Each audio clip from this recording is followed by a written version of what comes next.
Gloire au Seigneur. Voilà, ce soir on va aller faire une lecture dans l'épître de Paul aux Colossiens, au chapitre 1er. Et nous allons lire quelques versets. À partir du verset 9, j'aimerais vous parler justement de la prière, et particulièrement de la prière de l'apôtre Paul. C'est pour cela que nous aussi, depuis le jour où nous en avons été informés, nous ne cessons de prier Dieu pour vous. Nous demandons que vous soyez remplis de la connaissance de sa volonté, en toute sagesse et intelligence spirituelle, pour marcher d'une manière digne du Seigneur et pour lui être entièrement agréable, portant des fruits en toutes sortes de bonnes œuvres et croissant par la connaissance de Dieu, fortifié à tous égards par sa puissance glorieuse, en sorte que vous soyez toujours et avec joie, persévérants et patients. Gloire à Dieu. Et donc on va étudier ce court passage, ces quelques textes rédigés par l'apôtre Paul. Avant de parler de ces quelques versets que nous venons de lire, je voudrais faire une rapide présentation de l'épître de Paul aux Colossiens. Vous le savez, les épîtres sont des courriers adressés aux églises, et ce courrier donc est adressé à l'église qui se situe dans la ville de Colosse, et ce courrier est rédigé par l'apôtre Paul. Nous sommes en 60 après Jésus-Christ, et l'apôtre Paul est alors en prison à Rome à cause de sa foi. On pense que l'église de Colosse a été probablement fondée par un homme qui s'appelait Épaphras. Ce n'est pas l'apôtre Paul qui est le fondateur de l'église de Colosse, mais c'est Épaphras. On pense qu'Épaphras s'était lui-même converti grâce au ministère de l'apôtre Paul. Et il semblerait que Paul ne s'était jamais rendu à Colosse et il ne connaissait pas les chrétiens de cette ville. Toutefois, il leur adresse une lettre d'encouragement comme pour stimuler leur foi. Et le passage donc sur lequel j'aimerais attirer votre attention se situe au verset 9 où l'apôtre dira ceci: nous ne cessons de prier pour vous. Nous ne cessons de prier pour vous. Alors, il y a 2000 ans, les chrétiens priaient déjà. Et depuis 2000 ans, il y a des hommes, il y a des femmes qui prient, chacun à leur manière. Mais la prière, c'est l'une des activités principales de l'Église. Les chrétiens du monde entier prient. Ils prient nuit et jour.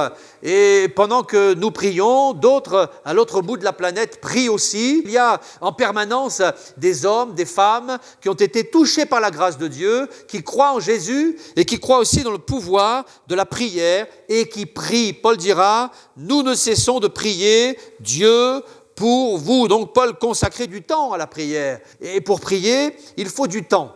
Et c'est important que nous puissions lui consacrer du temps. Il faut que nous passions du temps dans la prière. La prière, c'est le carburant du chrétien. La prière, c'est le poumon de l'Église.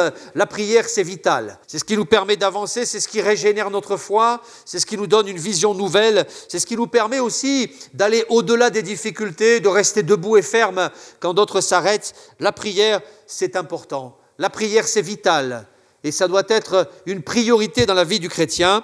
Alors Paul dira, nous ne cessons de prier Dieu pour vous. Il ne priait pas pour lui, mais il priait pour les autres. Il n'avait pas les regards centrés sur ses besoins, ses problèmes, ses fatigues, ses projets, ses ambitions, ses désirs. Mais il priait pour les chrétiens de la ville de Colosse. Il ne les connaissait pas vraiment, mais il les aimait de tout son cœur.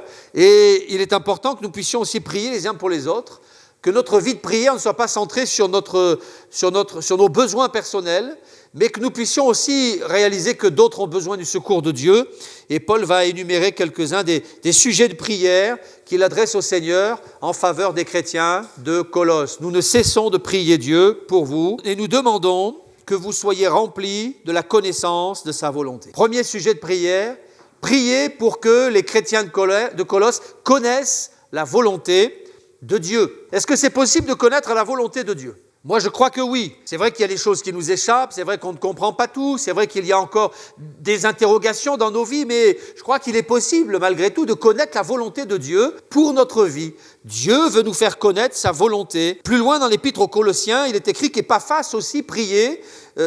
Il priait pour que les chrétiens de Colosse soient pleinement disposés à faire toute la volonté de Dieu. Donc la volonté de Dieu, il faut la connaître et puis il faut être prêt à la faire, à se soumettre à sa volonté. Paul priait pour qu'il soit pleinement rempli de la connaissance de la volonté de Dieu. Épaphras priait pour que les chrétiens soient aptes à faire toute la volonté de Dieu. Vous savez qu'à Gethsémanée, Jésus, dans son dernier combat spirituel, a prié le Père pour que la mort s'éloigne de lui, mais à la fin de sa prière, Jésus a prié et il a dit ceci: toutefois que ta volonté soit faite. Nous devons avoir une vie de soumission aux pieds du Seigneur en disant voilà nos projets, nos désirs, nos besoins, mais que ta volonté soit faite. Dieu aime la soumission à sa volonté. Vous savez, lorsqu'il a choisi le roi d'Israël, il dira j'ai trouvé David, un homme selon mon cœur qui accomplira toute ma volonté.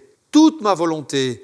Alors on doit, dans notre vie de prière, être disposé à connaître, mais aussi à faire la volonté de Dieu. Jésus disait, ma nourriture, c'est de faire la volonté de celui qui m'a envoyé. C'était le premier sujet de prière de Paul.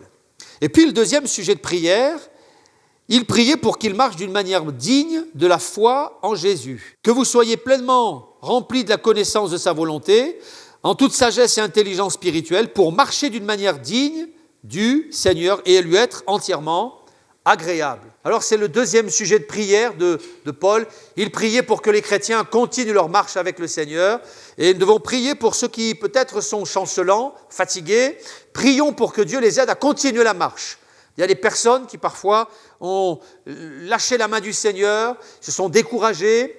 Il est bon de se souvenir d'eux, de prier pour eux. On n'est pas là pour les juger, mais on est là pour les soutenir dans la prière. Et je souhaite que vous puissiez aussi continuer la marche. Certains me disaient, je suis fatigué. D'autres me disent, c'est difficile, le travail, la famille. Et c'est vrai que parfois, tout nous porte à nous arrêter.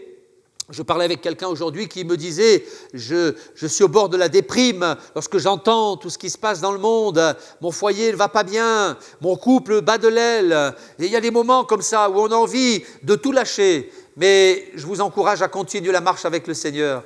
Marchez avec Dieu, parce que c'est le meilleur qui puisse vous arriver. Quand on marche avec le Seigneur, on n'est pas seul. Mais il nous précède, il nous conduit et il nous protège sur le chemin. Noé marchait avec Dieu, dit la Bible. Abraham marchait avec Dieu. Enoch marchait avec Dieu. Et puis, un autre sujet de prière de l'apôtre Paul, il priait aussi afin qu'il puisse porter du fruit. Le verset qui suit, pour marcher d'une manière digne du Seigneur, lui être entièrement agréable, portant du fruit en toutes sortes de bonnes œuvres et croissant par la connaissance de Dieu. Qu'il porte du fruit. Je crois que Dieu désire que nous puissions porter du fruit, du bon fruit. Du fruit agréable à Dieu et agréable aussi à ceux qui nous entourent. Un jour, je suis allé cueillir des amandes dans un verger et puis nous avons ramassé des amandes, on les a tous mis dans le même panier et le problème c'est que certaines amandes étaient bonnes et d'autres mauvaises. Vous avez déjà goûté une amande amère ? Si oui, vous vous en souvenez, hein ? Et parfois, il y a des gens qui sont amers. Et quand on a goûté à ça, alors on s'en éloigne. Et les gens qui parfois sont vraiment désagréables. Le chrétien n'est pas comme ça. Il porte du bon fruit. Et quand on a goûté à sa présence, à la présence des chrétiens, on a envie d'y revenir parce que ça fait du bien, parce que c'est encourageant. Je prie pour que vous puissiez porter du fruit et du bon fruit. Quel fruit portons-nous ? Quel fruit portons-nous ? Posons-nous la question. L'apôtre dira aux Romains, quels fruits portiez-vous alors ? Des fruits dont vous rougissez aujourd'hui. Des fruits dont vous rougissez aujourd'hui. Mais quand on est né de nouveau, le fruit change. Le fruit n'est plus le même. Je dirais aussi qu'il n'y a pas d'âge pour porter de bons fruits. Quel que soit notre âge, il y a de jeunes arbres qui ne portent pas de fruits et il y a des arbres anciens qui portent du bon fruit. Donc ce n'est pas une question d'âge, ce n'est pas une question de temps. On peut être vieux et défraîchi et porter de bons fruits quand même. Dans le psaume 92, il porte encore des fruits dans la vieillesse, dit le Seigneur, ils sont pleins de sève et verdoyants. Alors on peut être âgé, mais porter encore du fruit agréable à Dieu. Et puis, le dernier sujet, il priait aussi afin qu'ils aient une bonne croissance. Pour marcher d'une manière digne du Seigneur, lui être entièrement agréable, portant du fruit en toutes sortes de bonnes œuvres et croissant par la connaissance de Dieu. Est-ce que vous grandissez encore ? Je crois qu'à partir d'un certain âge, on arrête de grandir, hein ? Mais ça, c'est pour ce qui est de la stature physique. Mais dans le domaine spirituel, on peut encore grandir. Il n'y a pas d'âge pour continuer de grandir. Alors que le Seigneur fasse que vous puissiez grandir encore. À chacun de mes enfants, nous les avons mesurés et on a toujours eu l'habitude de mettre une toise sur le bord du mur et de mettre le stylo là sur le mur et puis de mettre la date. Et au fil des mois, des années, parfois des semaines, on les voyait grandir.